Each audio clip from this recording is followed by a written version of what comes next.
এবছরের নতুন বাজি হেলিকপ্টার এটা।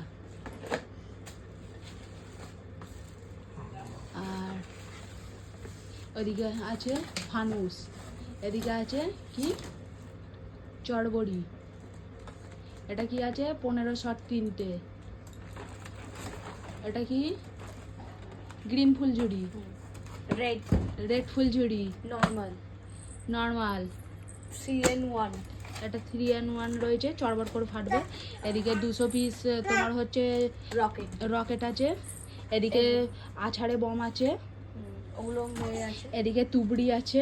এইটাও এক ধরনের তুবড়ি, এটা জেনারেটর। এটা 5 প্যাকেট আছে। ওখানে রং মশলা, নর্মাল বেবি রং মশলা। এখানে 400 পিস রং মশলা আছে। এদিকে তোমার হচ্ছে সেল আছে, ছোট সেল আছে। এটা বিড়ি আছে, এই দেশলাই আছে। আর এটা হচ্ছে তোমার হচ্ছে মা লক্ষ্মী আলালি বম, যেটাকে মেরুন বম বলে। এদিকে আরেক রকমের চড়বড়ি আছে। এদিকে এইটা 2 প্যাকেট আছে, এইটা 2 প্যাকেট আছে, এই 2 প্যাকেট আছে, 3 কালার হবে। এদিকে বড় মানে তোমার হচ্ছে ফুলঝুরি আছে ওর জন্যে, এই চুটকির জন্য। আর এইটা ওপরে গিয়ে চরকার মতন ঘুরবে।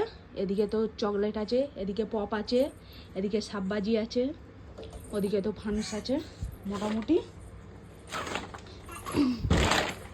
এবছরের এই বাজি কালেকশন, আমাদের বালিজির কালেকশান।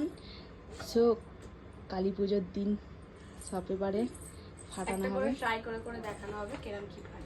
একটা করে ট্রাই করা হবে আজকের অবশ্য, কারণ কিনে এনেছি কালকের রাত্রিরে। এখনও বাকি আছে 8 দিন মতন কালী পুজোর। আমাদের আগে থেকে প্রত্যেক বছরের রোদ খাওয়ানোর জন্য বাজি নিয়ে আসা হয়। তো সো এত বাজি এসছে। তো এই বাজিগুলো পারচেস করতে আমার পুরো 9,000 টাকা লেগেছে, পুরো 9,000 টাকা। এই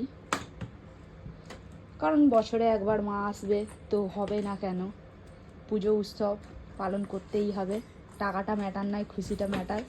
সবাই মিলে আনন্দ করব, তাই এত বাজি এসছে। বছরে একবার মা আসছে, আর প্রত্যেক বছরেই এত বাজি আসে। সো একটা করে ফাটিয়ে দেখানো হবে কিরম কি হয়। চলো টাটা বাই বাই। তোমরা কি করছো না করছো দেখিও। কালী পুজোয় কী বাজি কিনছো আমাকে দেখিও। আমি কিনেছি লুঙ্গি থেকে বাজি।